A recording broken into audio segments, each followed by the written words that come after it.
আসসালামু আলাইকুম ওয়া রাহমাতুল্লাহি ওয়া বারাকাতুহু।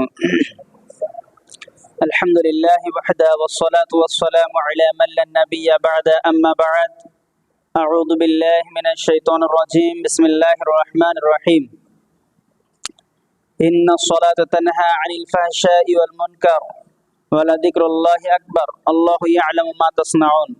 ওয়া ক্বালা আন-নাবিয়্যু সাল্লাল্লাহু আলাইহি ওয়াসাল্লাম সাল্লু কামা রাআইতুমুনি উসাল্লি। আল হাদিস বিসনাদ সাহিহ। উপস্থিত সম্মানিত শ্রদ্ধেয় শ্রোতাবিন্দু, সমস্ত প্রশংসা সেই মহান আল্লাহ সুবহানাহু ওয়া তাআলার নিমিত্তে, যে আল্লাহ রাব্বুল আলামিন আমাদেরকে সপ্তাহে 4 দিন যে কোরআন ও সুন্নাহর দার্স ধারাবাহিকভাবে করার তৌফিক দিয়েছিলেন, সেই হেতু আজকেও তৌফিক দিয়েছেন, এজন্য আমরা বলি আলহামদুলিল্লাহ। অতঃপর দরুদ ও সালাম বর্ষিত হোক নবী মুহাম্মদুর রাসূলুল্লাহ সাল্লাল্লাহু আলাইহি ওয়াসাল্লামের উপর। আমরা ধারাবাহিকভাবে আলোচনা করছিলাম যে আমাদের সবচেয়ে গুরুত্বপূর্ণ ইবাদত যেটা, সেটা হচ্ছে as-সালাহ, অর্থাৎ নামাজ। এই নামাজ কিভাবে শুদ্ধ হয়, অথবা এই নামাজের মধ্যে যে সমস্ত দোয়া দরুদগুলো পড়া হয় সেগুলো যাতে করে সঠিক উচ্চারণ আমরা করতে পারি এবং তার অর্থগুলো কি সেগুলো যেন বুঝে পড়তে পারি, তার জন্য আমাদের এই দার্সের উদ্দেশ্য। তো আমরা নিয়মিতভাবে ধারাবাহিকভাবে দোয়ায়ে ইস্তিফতা অর্থাৎ তাকবীরে তাহরিমা থেকে নিয়ে বায়েত বাইনি থেকে নিয়ে সালাম ফেরার আগ পর্যন্ত যে সমস্তগুলো দোয়া আমরা পড়ি, সেই দোয়াগুলো সঠিক উচ্চারণ যাতে করে আমরা করতে পারি, তার জন্য কিছু সময় মাস্ট করে অর্থাৎ বারবার করে পড়ে শুদ্ধ করার চেষ্টা করেছি এবং তার অর্থও জেনেছি। তবে আজকে আমাদের এই দার্সের শেষ দিন। আজকে আমরা মেন জিনিসটা দেখব যে আমাদের নামাজটা কিভাবে পড়া উচিত। কেননা আমরা অনেক সময় দেখি যে সমাজেতে আমরা 5 ওয়াক্তের নামাজ ঠিকঠাকভাবে পাবন্দির সঙ্গে আদায় করি, কিন্তু নামাজের যেটা মুখ্য উদ্দেশ্য সেটা কিন্তু আদায় হয় না, যার কারণে নামাজ থেকে বা সালাত থেকে যে ফায়দা পাওয়ার কথা, লাভ যেটা আসার কথা, সেটা আমরা পাই না। আল্লাহ কোরআনে বলছেন ইন্নাস সালাতা তানহা আনিল ফাহশাই ওয়াল মুনকার, যে নামাজ মানুষকে খারাপ, অবৈধ, নির্লজ্জা, বেহায়াপনা এগুলো থেকে দূরে রাখে। কিন্তু আমরা নামাজ পড়ার পরেও সেগুলোর মধ্যে পতিত হয়ে রয়েছি, অর্থাৎ আমরা জড়িত রয়েছি, সেগুলো আমাদের কাছ থেকে দূর হচ্ছে না। কেন? এর মানে হচ্ছে এই যে আল্লাহর ওয়াদা নামাজ পড়লে খারাপই দূর হবে, আর আমরা নামাজ পড়ছি কিন্তু খারাপই দূর হচ্ছে না। তার মানে বুঝতে হবে যে আমার নামাজটা আল্লাহ যেরকম ভাবে পড়তে বলেছেন সেরকম ভাবে ঠিক হচ্ছে না। হয় দোয়ার মধ্যে ভুল, না হয় উচ্চারণের মধ্যে ভুল, আর না হয় পদ্ধতির মধ্যে ভুল। কোনো না কোনো দিকে আমাদের ভুল আছে, যার কারণে আমাদের মধ্যে কোনো রকমের সেই সাদ বা নামাজের পদ্ধতি বা নামাজের যে লাভ সেটা আমরা পাই না। তো যার কারণে আমাদেরকে চেষ্টা করতে হবে আল্লাহ সুবহানাহু ওয়া তাআলার হুকুম মোতাবিক, রাসূলুল্লাহ সাল্লাল্লাহু আলাইহি সাল্লামের তরিকা মোতাবিক। কেননা আল্লাহ রাসূল বলেছেন যে সাল্লু কামা রাআইতুমুনি উসাল্লি, তোমরা নামাজকে বা সালাতকে ঠিক সেভাবেই পড়ো যেভাবে আমাকে পড়তে দেখেছো। আমরা তো আল্লাহ রাসূলকে দেখিনি পড়তে, কিন্তু আমরা রাসূলুল্লাহ সাল্লাল্লাহু আলাইহি সাল্লাম কিভাবে পড়েছেন সে সম্পর্কে আমাদের জ্ঞান রয়েছে। হাদিস, কোরআন এবং সহিহ সুন্নাহর মাধ্যমে আমরা এটা জানতে পেরেছি। যার কারণে তো আমরা চেষ্টা করব সহি হাদিসগুলোকে কেন্দ্র করে আল্লাহ রাসূল সাল্লাল্লাহু আলাইহি সাল্লাম নামাজকে কিভাবে পড়তেন, তো ওটাই আজকে আমরা দেখব। আমি নাদিম ভাইকে বলবো যে আমি নামাজটা প্র্যাকটিক্যাল দেখাবো, যতক্ষণ সময় ধরে তুমি একটু ঘুরে ভালো করে রুকুতে যখন যাব ভালো করে ধরে, সেজদায় যাব হাতগুলো কেমন আছে, পা দিকটা কেমন আছে, পিছন দিকটা কমপ্লিটলি ক্যামেরা করার চেষ্টা করবে। কেননা এই জিনিসটা আমি চাই যে প্রত্যেকটা মানুষ দেখুক এবং শিখুক এবং এর উপরে আমল করুক। নামাজে দাঁড়াবো তখন প্রথমে আমাদেরকে হতে হবে কেবলা রুখ হওয়া, অর্থাৎ কেবলা রুখ বলতে গেলে কেবলার দিকে মুখ করা, এটা হচ্ছে শর্তের মধ্যে। যদি কেবলামুখী না হয় তাহলে কিন্তু আমাদের নামাজ বাতিল হয়ে যেতে পারে। কেননা এটা শর্তের মধ্যে পড়ছে। হ্যাঁ, যখন আমি কেবলা চিনতে পারলাম না, বুঝতে পারলাম না, তখন সেটা আলাদা বিষয়। কিন্তু যখন আমি জানবো যে আমাদের কেবলা হচ্ছে পশ্চিম দিকে, আর আমি যদি ইচ্ছাকৃতভাবে উত্তর দিকে ফিরে নামাজ পড়ি, কিংবা দক্ষিণ দিকে ফিরে নামাজ পড়ি, তাহলে কিন্তু আমাদের এই নামাজ আল্লাহ সুবহানাহু ওয়া তাআলা কবুল করবেন না। কেননা আমাদের এই কেবলাকে কেবলা বলে আল্লাহ সুবহানাহু ওয়া তাআলাই কি করেছেন, জানিয়ে দিয়েছেন। অতএব আমাদেরকে কেবলার দিকেই মুখ করে নামাজ পড়তে হবে। আর একটা হচ্ছে হৃদয়ের মানে অভিমুখ বা রুখ করা, সেটা হচ্ছে আল্লাহ সুবহানাহু ওয়া তাআলার দিকে হতে হবে। মানে দুটো রুখ, দুটো অভিমুখ আমাদের করতে হবে, একটা দৈহিক, একটা আভ্যন্তরিক। আভ্যন্তরিকটা হবে আল্লাহর জন্য, আর দৈহিকটা হবে কেবলাতে, যেটা আল্লাহ মনোনীত করে দিয়েছেন সেদিকে। তো সেদিকে যখন আমরা ফিরে দাঁড়ালাম, কেবলার দিকে দাঁড়ানোর পরে পাটা আমাদের সম্পূর্ণ থাকবে 5টা আঙুল 10টা আঙুল পায়ের সম্পূর্ণ কেবলার দিকে। কিন্তু এটা আমরা অনেক সময় ভুল করি। কিভাবে? আমরা বিভিন্ন কাজের মাধ্যমে আসার পর দাঁড়িয়ে যাই, কিভাবে? এইভাবে দাঁড়িয়ে গিয়ে বেঁধে দিলাম এইভাবে। আর পায়ে একটা দেখা যাচ্ছে পায়ের একটা মুখ দক্ষিণ দিকে অথবা একটা মুখ উত্তর দিকে চলে গিয়েছে, কিন্তু নামাজের মধ্যে কোনো যেন আমাদের মানে একটা যেটা খুশু খুশু যেটাকে বলা হয়, সেই জিনিসটা যেন আমাদের মধ্যে নামাজের মধ্যে পাওয়া যায় না। কিন্তু না, আমি যখন নামাজ পড়বো, অজু করব, তখনই আমাকে ভেবে নিতে হবে যে আমি কিছু একটা মহৎ ইবাদত বান্দেগি করতে চলেছি। এজন্য আমাকে সম্পূর্ণ অ্যাটেনশন আল্লাহ সুবহানাহু ওয়া তাআলার দিকে দিতে হবে। যখন আমি নামাজের পড়িতে দাঁড়াবো, অর্থাৎ মুসল্লায় দাঁড়াবো, পায়ের দিকে আমি একবার ভালো করে দেখে নেব। যদিও ইমাম সাহেব যখন জামাতে পড়া হয় বলেন যে কাতার সোজা করে নিন, তখনই আমরা একবার দেখে নেবো ভালো করে আবার যে আমাদের পাগুলো ঠিকঠাক আছে কি নেই। অতঃপর আল্লাহু আকবার বলে 2 হাত রাফুল ইয়াদাইন যেটাকে বলা হয়, কাঁধ বরাবর অথবা কান বরাবর তুলতে হবে। আর রাফুল ইয়াদাইন করার সময় হাতের ছেড়োটা যেন সম্পূর্ণ কেবলা মুখ হয়ে থাকে, আর আঙুলগুলোর মাথা যেন সম্পূর্ণ উপরের দিকে উঠে থাকে, আর আঙুলের মাঝে খুব বেশি ফাঁক এরকম না থাকে, আবার একবারে জড়িত এরকমও না থাকে। স্বাভাবিক অবস্থায় আপনাকে আমাকে রাখতে হবে। আশা করছি বুঝতে পারছেন যে স্বাভাবিক অবস্থায় আপনার হাত আঙুলগুলো খাড়া খাড়া হয়ে থাকবে এবং হাতের তেলুটা পশ্চিম দিক অর্থাৎ কেবলার দিকে হয়ে থাকবে। অতঃপর আপনি আল্লাহু আকবার বলে তাকবীরে তাহরিমা দিয়ে আপনি নিয়তটা বাঁধলেন, অর্থাৎ বুকে হাত বাঁধলেন। এই বুকে হাত বাঁধার অনেক মতভেদ আছে। কেউ বলেছেন নাভির নিচে, কেউ বলেছে উপরে, কেউ বলেছে পেটের উপরেতে, একাধিক। তবে সহিহ সূত্রে যেগুলো বর্ণিত হয়েছে আবু দাউদের হাদিস, সেগুলো বলা হয়েছে যে একটা বাহু আর একটা বাহুর উপরে, অর্থাৎ বাম হাতের বাহুর উপরে ডান হাতের বাহুটাকে রেখে হাতটাকে বুকে রাখতে হবে। আলা সদরিহি, আবু দাউদের হাদিসে এই শব্দ এসেছে। আচ্ছা, এরকম ভাবে রাখার পরে আপনি দোয়ায়ে ইস্তিফতা পড়বেন। দোয়ায়ে ইস্তিফতা বলতে গেলে আল্লাহুম্মা বাঈদ বাইনি অথবা সুবহানাকা আল্লাহুম্মা ওয়া বিহামদিকা অথবা ইন্নী ওয়াজ্জাহাতু ওয়াজহিয়া, এরকম ভাবে একাধিক দোয়া রয়েছে। তবে আমরা যেটা জানি আল্লাহুম্মা বাঈদ বাইনি, সেটাই আমরা পড়ি, যেহেতু এর ফজিলত অনেক অপরিসীম, এর বর্ণনা দেওয়া হয়েছে। তো আমরা আল্লাহু আকবার বলে হাতটা বাঁধার পরেতে দোয়া ইস্তিফতা পড়বো। তবে আমাদের নজরটা কোথায় থাকবে? যখনই আমরা আল্লাহু আকবার বলে তাকবীরে তাহরিমা বেঁধে নেব, আমাদের দৃষ্টি চলে যাবে, নজর চলে যাবে যেখানে আমার সেজদার মাথায় স্থান, মানে যেখানে সেজদার কপালটা পড়বে, ঠিক সেই জায়গাতেই আমার চোখ থাকবে, অন্য কোথাও আর নড়বে না, সরবে না, এইভাবেই থেকে যাবে। আর আপনার মুখ থেকে দোয়া বার হতে থাকবে, আল্লাহুম্মা বাঈদ বাইনি ওয়া বাইনা খতায়ায়া কামা বা'আদতা বাইনাল মাশরিকি ওয়াল মাগরিব, আল্লাহুম্মা নাকিনি মিনাল খতায়া কামা ইউনাক্কা সাওবুল আবিয়াদু মিনাদ দানাস, আল্লাহুম্মা আগসিল খতায়ায়া বিল মাই ওয়াস সালজি ওয়াল বারাদ।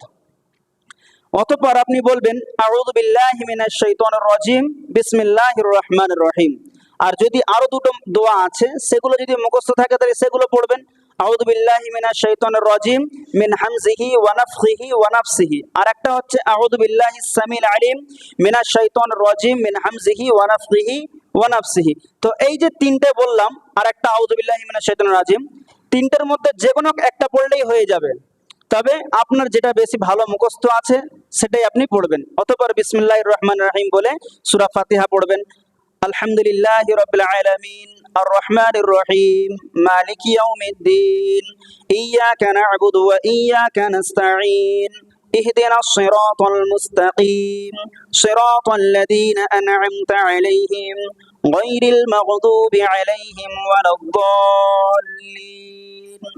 আমিন। বিসমিল্লাহির রহমানির রহিম। কুল হুয়াল্লাহু আহাদ আল্লাহুস সামাদ লাম ইয়ালিদ ওয়া লাম ইউলাদ ওয়া লাম ইয়াকুল লাহু কুফুয়ান আহাদ। যে কোনো দোয়া আপনার যেটা শুদ্ধ হয়, যেটা মুখস্থ ভালো আছে আপনি পড়বেন। তবে একটা জিনিস মাথায় রাখবেন, যখন আপনি বাঈদ বাইনি আরম্ভ করবেন তখন কিন্তু আউযু বিল্লাহ বিসমিল্লাহ পড়বেন না। যখন আপনি বাইত বাইনি পড়বেন তখন আউযুবিল্লাহ বিসমিল্লাহ পড়ার দরকার নেই, আল্লাহু আকবার বলেই বাইত বাইনি আরম্ভ করবেন। তারপর আউযুবিল্লাহি মিনাশ শাইতানির রাজিম, বিসমিল্লাহির রহমানির রহিম, সূরা ফাতিহা পড়লেন। সূরা ফাতিহার পরেতে আপনি বিসমিল্লাহির রহমানির রহিম বলে অন্য একটা সূরা পড়বেন, যে কোনো সূরা। তো অন্য সূরা পড়ার পরেতে আবার আপনাকে পুনরায় দুই হাত তুলতে হবে। সহিহ বুখারী এবং মুসলিমের বর্ণনায় এটাই পাই আমরা, যে রুকুতে যাবার পূর্বে এবং রুকু থেকে ওঠার পরে আল্লাহ রাসূল সাল্লাল্লাহু আলাইহি ওয়াসাল্লাম রাফুল ইয়াদাইন করতেন। অতএব সেম পজিশন, অর্থাৎ প্রথমে যখন আপনি তাকবীরে তাহরিমা বাঁধছিলেন, হাত যেমন কাঁধ অথবা কান বরাবর তুলেছিলেন, ঠিক রুকুতে যাবার পূর্বে আপনার ওই হাত কাঁধ অথবা কান বরাবর তুলবেন। তাহলে আমি হাত বাঁধা অবস্থায় ছিলাম, এবারে রুকুতে যাব, আল্লাহু আকবার। এবারে রুকুটাকে একটু লক্ষ্য করবেন যে আমার পিঠটা কেমন আছে। যদি পিঠ আমার একটু উটের পিঠের মতন গুঁজো হয়ে যায়, অথবা মাথা ঝুঁকে যায়, অথবা মাথা উপরে হয়ে যায়, তাহলে কিন্তু এটা রুকু শুদ্ধ হবে না। আমাদেরকে চেষ্টা করতে হবে পিঠটাকে সম্পূর্ণ সোজা রাখা। আর সেজদার স্থানেতে নজর রাখার জন্য মাথা এইভাবে তুলতেও পারবেন না, আপনি এরকম অবস্থাতেই রাখবেন। আপনার নজর যতদূর সম্ভব হয় ততদূর আপনি ফেলবেন, কিন্তু এই সেজদার স্থানে রাখার জন্য আপনি মাথা উঁচু করবেন, রুকু কিন্তু গন্ডগোল হয়ে যাবে। কিভাবে করছি দেখেন, রুকুতে যখন যাবেন আপনার যেন ঠিক এরকমটা থাকে, সম্পূর্ণ পিঠটা সোজা রাখবেন, মাথা সোজা রাখলেন, এবার আপনার নজর যতদূর যাচ্ছে ততদূর আপনি রাখবেন। এমনটা নয় যে সেজদার স্থানে দেওয়ার জন্য আপনি এইভাবে করবেন, এরকমটা নয়। আবার অনেক সময় দেখা যায় যে অনেক মানুষ বলে থাকে যে মরার সময় পায়ের বুড়া আঙুল দিয়ে রুহু বার করেন আল্লাহ সুবহানাহু ওয়া তাআলা, যার কারণে রুকুতে গিয়ে পায়ের বুড়া আঙুলের দিকে চেয়ে থাকতে হয়। এটাও কিন্তু ভ্রান্ত আকীদা, ভ্রান্ত ধারণা। এরকম কোনো বর্ণনা হাদিসের মধ্যে পাওয়া যায় না। আপনাকে যেটা করতে হবে, শুদ্ধ এবং সহি সূত্রে যেটা বর্ণিত হয়েছে সেটার উপরে ভিত্তি করে আপনাকে আমল করতে হবে। তো সেটা হচ্ছে এই, যে আপনি রুকুতে যখন যাবেন এই হাতগুলো আপনি কিভাবে রাখবেন, না এই রকম রাখবেন, না এই রকম রাখবেন, আপনাকে রাখতে হবে সম্পূর্ণ 5টা আঙুল খোলা, এবং এই হাঁটুটাকে ধরে রাখতে হবে, এবং সম্পূর্ণ হাঁটুতে চাপ দিয়ে হাতটা সোজা রাখবেন। কেননা হাত যদি এরকম বেঁকে রেখেছেন তাহলে দেখবেন যে এই দেখেন নিচে হয়ে যাচ্ছে, অথবা যদি এরকম ধরে দেখেন উপরে হয়ে যাচ্ছে। আর যখন আমি এটাকে সম্পূর্ণ এইভাবে রেখে দিয়ে এই টাইট করে একদম ঠেলে থাকবো এটাকে, তখন দেখবেন যে পিঠ এবং মাথা কোমর সম্পূর্ণ সোজা। এরপরে তো আমাকে আপনাকে একটা দোয়া পড়তে হবে, সেটা হচ্ছে সুবহান রাব্বিয়াল আযীম, সুবহান রাব্বিয়াল আযীম, সুবহান রাব্বিয়াল আযীম। আরো দোয়া অনেক আছে, সেগুলোর আমি বলছি না। এরপরে তো যখন আপনি উঠবেন, সামি আল্লাহু লিমান হামিদা, সম্পূর্ণ দাঁড়িয়ে যাবেন। অতঃপর আপনি হাত রাফুল ইয়াদাইন করবেন কতদূর পর্যন্ত, সেম পজিশন, প্রথমে কাঁধ বরাবর অথবা কান বরাবর। তারপরেতে আপনি হাত তুলে রেখেই দোয়া পড়বেন এমনটাও নয়, অথবা আপনি আস্তে আস্তে হাত নামাবেন এমনটাও নয়। আপনি তুললেন, ঠিক শুদ্ধভাবে রাফুল ইয়াদাইন হয়ে গেল, তারপর আপনি হাত নামিয়ে দেবেন। তারপর আপনি বলুন রব্বানা ওয়ালাকাল হামদ হামদান কাসীরান তাইয়িবান মুবারাকান ফি। আর যদি আপনার এই দোয়াটা মুখস্থ না থাকে, অন্তত রব্বানা লাকাল হামদ এতটুকু আপনাকে বলতে হবে। হ্যাঁ, আর একটা জিনিস আমরা দেখি যে যখন আমরা রাফুল ইয়াদাইন করি দায় সারা মতন তুলে নিয়ে ছেড়ে দিয়ে আর হাতে এইভাবে নড়তে থাকে, এগুলো নামাজের সম্পূর্ণ মানে নামাজের সঙ্গে খেলা করা হয়, এরকমটা নয়। আমাকে কি বলা হয়েছে যে রাসূলুল্লাহ সাল্লাল্লাহু আলাইহি সাল্লাম যেভাবে নামাজ পড়েছেন সেইভাবেই আমাদেরকে পড়তে বলা হয়েছে। কিন্তু আর আল্লাহ রাসূল সাল্লাল্লাহু আলাইহি সাল্লাম তো এইভাবে নামাজ পড়েছেন, আপনি কি বলেন যে এরকম হতেই পারে? কোনোদিন হতে পারে না। তাহলে আল্লাহ রাসূল সাল্লাল্লাহু আলাইহি সাল্লাম খুজুর সঙ্গে নামাজ পড়েছেন, তো সেই মোতাবেক আপনাকে আমাকে নামাজ পড়তে হবে। তাহলে রাফুল ইয়াদাইন করলাম কি, রাফুল ইয়াদাইন করার পরে তো হাতটা আমি আস্তে করে নামিয়ে দিয়ে রব্বানা ওয়ালাকাল হামদ অথবা রব্বানা লাকাল হামদ হামদান কাসীরান তাইয়িবান মুবারাকান ফি। আচ্ছা, এরপরেতে তাকবীর দিয়ে আমি কি করব, সেজদাতে যাব। সেজদাতে যাবার সময় কেউ কেউ বলেছেন হাঁটু আগে ফেলতে হবে, কেউ কেউ বলেছেন হাত আগে ফেলতে হবে। তবে হাঁটু আগে ফেলার ব্যাপারেতে এই জিনিসটা মানে খুব একটা বেশি মানে বর্ণিত নেই, হাদিস তো নেই বলতে গেলে চলে। যেটাকে উট বসার হাদিসের ব্যাখ্যা করা হয়, তারা বলে যে উট প্রথমে সামনের পা দুটোকে ফেলে, যার কারণে হাত ফেলা যাবে না, আমাদেরকে হাঁটু ফেলতে হবে। কিন্তু হাকিকাত যদি ব্যাখ্যা দেখেন যে উট অ্যাকচুয়ালি সর্বপ্রথম হাঁটু ফেলে তারপরে বসে। যদি আমরা ব্যাখ্যার দিকে যাই তাহলে এরকম, তো যাই হোক আমি সেদিকে যাচ্ছি না। সঠিক পদ্ধতি যেটা সেটা হচ্ছে এই যে আপনাকে সিজদায় যাবার সময় হাত প্রথমে ফেলতে হবে। তো আপনি সামি আল্লাহু লিমান হামিদা বললেন, রব্বানা ওয়ালাকাল হামদ পড়লেন, এরপরে আপনি যখন সিজদায় যাবেন আল্লাহু আকবার, প্রথমে হাত রাখলেন এইভাবে। কোথায় রাখবেন? যখন আপনি হাতটা রাখবেন তখনও দেখবেন যে কাঁধ বরাবর অথবা কান বরাবর যেন হয়, কানের উপরের দিকে না চলে যায়। যদি চলে যায় তাহলে আপনার সিজদাটা ত্রুটিপূর্ণ হলো, ত্রুটিমুক্ত হলো না। আর সেজদায় গিয়ে আপনার পা দুটো সম্পূর্ণ জোড়া থাকবে, আর পায়ের আঙুলগুলো সম্পূর্ণ এরকম দুমড়ে থাকবে, যতটুকু সম্ভব হয় আপনি দুমড়ে কেবলার দিকে করে রাখার চেষ্টা করবেন। আমি করে দেখাচ্ছি। আর এই হাতের আঙুলগুলো, আঙুলের মাথাগুলো যেন সম্পূর্ণ কেবলার দিকে থাকে। দেখুন আপনি প্রথমেই কেবলার দিকে রুখ করেই নামাজ পড়তে লেগেছেন, এজন্য আপনার নামাজের আরম্ভ হওয়া থেকে নিয়ে শেষ হওয়া সম্পূর্ণটাই পশ্চিম দিকেই থাকবে, অর্থাৎ কেবলার দিকে থাকবে। এজন্য আপনার হাতটা থাকবে ঠিক এইভাবে, এরকম নয়, এরকম নয়, এরকম নয়, এরকম নয়, সম্পূর্ণ এরকম ক্লিয়ারলি রাখতে হবে, যেন পাঁচটা আঙুলের মাথা অন্তত কেবলার দিকে যেন থাকে। অতঃপর আপনাকে 7টা হাড়েতে সেজদা করতে হবে, নাক আর কপাল মিলিয়ে একটা, দুটো হাত, দুটো হাঁটু এবং দুটো পায়ের আঙুল সমূহ, এগুলোকে বলা হয়েছে 7 হাড়ের মধ্যে আপনাকে সেজদা করতে হবে। তো আপনি সেজদায় গেলেন আল্লাহু আকবার বলে, এইভাবে আপনি আমার পিঠের দিকে দেখেন, এরকম উঁচু হয়ে আছে নাকি এরকম কিরকম হয়ে আছে, আপনারা দেখে বলবেন যে এরকম কুঁজের মতন হয়ে আছে নাকি অতিরিক্ত সরে গিয়েছে, নাকি একবারে যেমন পিঠটা সোজা মানানসই হয় সেরকম। আর আমার এই হাতগুলো কোথায় আছে, বগলটা ফাঁকা আছে, বুকটা ফাঁকা আছে নাকি, এগুলো সম্পূর্ণ খেয়াল রাখবেন। এইভাবেই পড়তে হবে। হয়তো আমি সেজদায় গিয়ে সব অত কথা বলতে পারছি না, কিন্তু এগুলো আপনারা একটু দেখে নেবেন। ঠিক এইরকম ভাবে তলা দিয়ে ফাঁকা রাখতে হবে। অনেক সময় দেখা যায় যে আমরা গুটি সুটি মেরে ঠিক এইভাবে কোনো সময় সেজদা করি, কোনো সময় আরো কত রকম কত কি করে থাকি, এগুলো কিন্তু ঠিক নয়। যেটা সঠিক পদ্ধতি, আপনার হাঁটু থাকবে খাড়া হয়ে, এটা একটু এল রাখার চেষ্টা করবেন। অনেক সময় দেখা যায় ত্রিভুজ মতন হয়ে যায়, ত্রিভুজ নয়, বরং এই ত্রিভুজ আকারটা না এসে যেন এল আকার হয়ে থাকে। আপনার এটা খাড়া হয়ে থাকবে আর এটা পড়ে থাকবে এল আকার, এই নিয়ে এই। আর আমাদের দেখা যায় যে এই গিয়ে এরকম হয়ে যায়, এরকমটা যেন না হয়, এটা খেয়াল রাখতে হবে আমাদেরকে। অতঃপর আপনি এইভাবে হাত রাখার পরে আল্লাহু আকবার বলে সিজদায় যাওয়ার পরে আপনি পড়বেন তাসবিহ, সুবহানা রাব্বিয়াল আলা, সুবহানা রাব্বিয়াল আলা, সুবহানা রাব্বিয়াল আলা। অতঃপর আল্লাহু আকবার বলে বসলেন। বসার পরেতে যে দোয়াটা আছে দুই সিজদার মাঝখানে, আল্লাহুম্মা গফিরলি ওয়ারহামনি ওয়াহদিনি ওয়াআফিনি ওয়ারজুকনি, যদি আপনার এত বড় দোয়া মুখস্থ না থাকে তাহলে আপনি রব্বিক ফিরিলি, রব্বিক ফিরিলি দুবার বলতে পারেন। আবু দাউদের হাদিস, সহিহ সনদের মধ্যে বর্ণিত হয়েছে। অতঃপর আপনি আবার সিজদা করবেন ঠিক সেম ক্যাটাগরিতে, আল্লাহু আকবার, সুবহানা রাব্বিয়াল আলা, সুবহানা রাব্বিয়াল আলা, সুবহানা রাব্বিয়াল আলা, সুবহানা রাব্বিয়াল আলা, আল্লাহু আকবার বলে আপনি উঠে পড়লেন। আমি এক রেখাতি পড়ে দেখাচ্ছি। এরপরে যদি দ্বিতীয় রেখাতের জন্য উঠতে হয়, আবার আপনি মাটির উপরে ভর রেখে দ্বিতীয় রেখাতের জন্য উঠে গেলেন।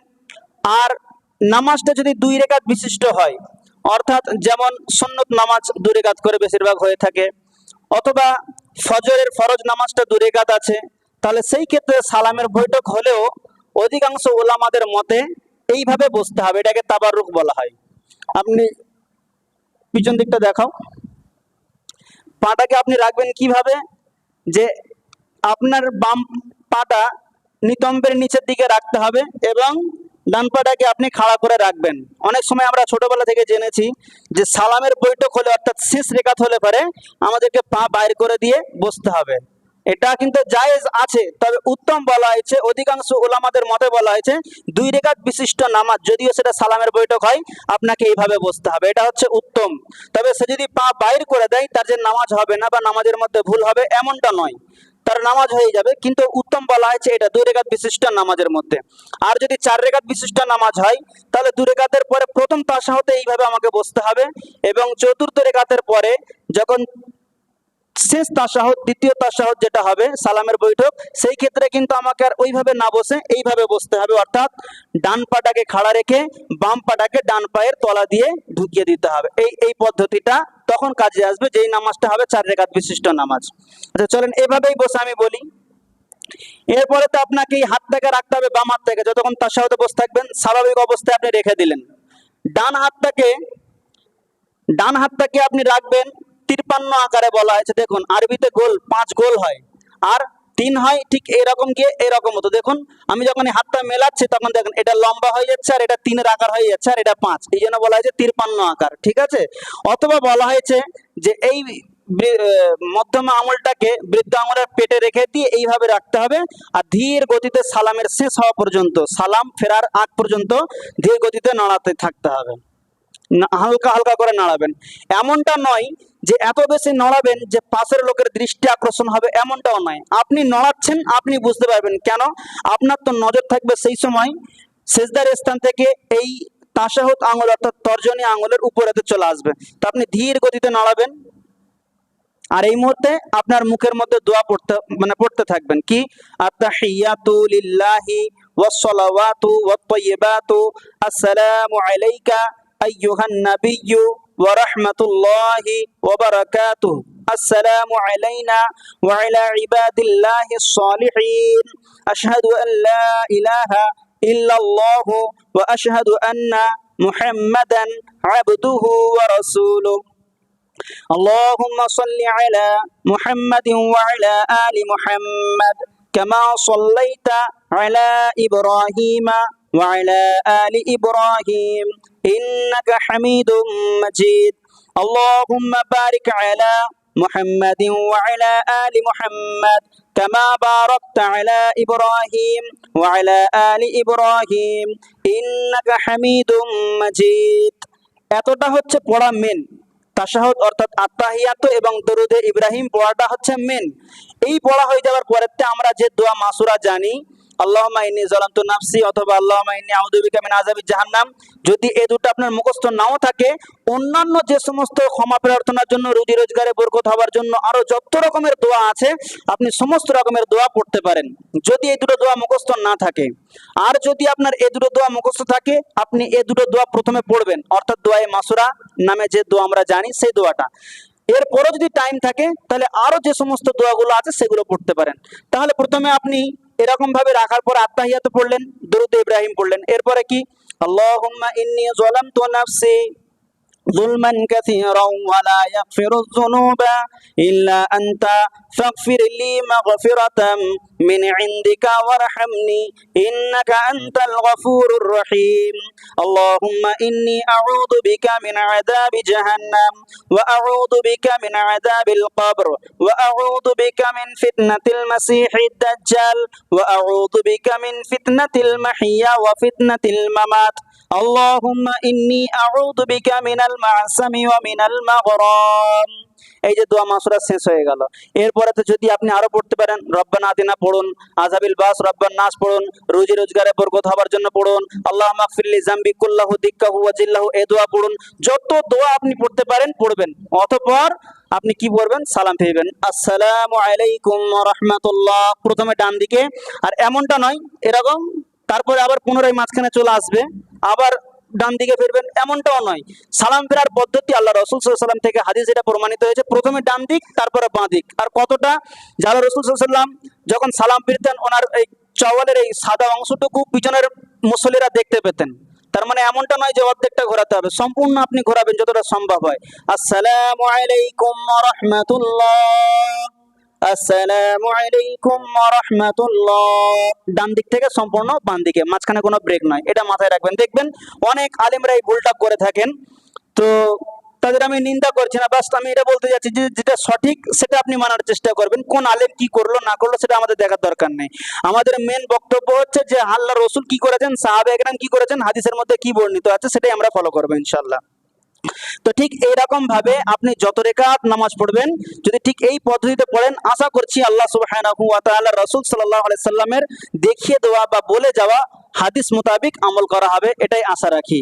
আল্লাহ সুবহানাহু ওয়া তাআলার কাছে দোয়া করি যে আল্লাহ তাবারাক ওয়া তাআলা যাতে করে আমরা 5 ওয়াক্তের নামাজকে পাবন্দির সঙ্গে তোমার নবী সাল্লাল্লাহু আলাইহি সাল্লামের তরিকায় পড়তে পারি বা আমল করতে পারি, সে তৌফিক তুমি আমাদেরকে দান করো, আমিন।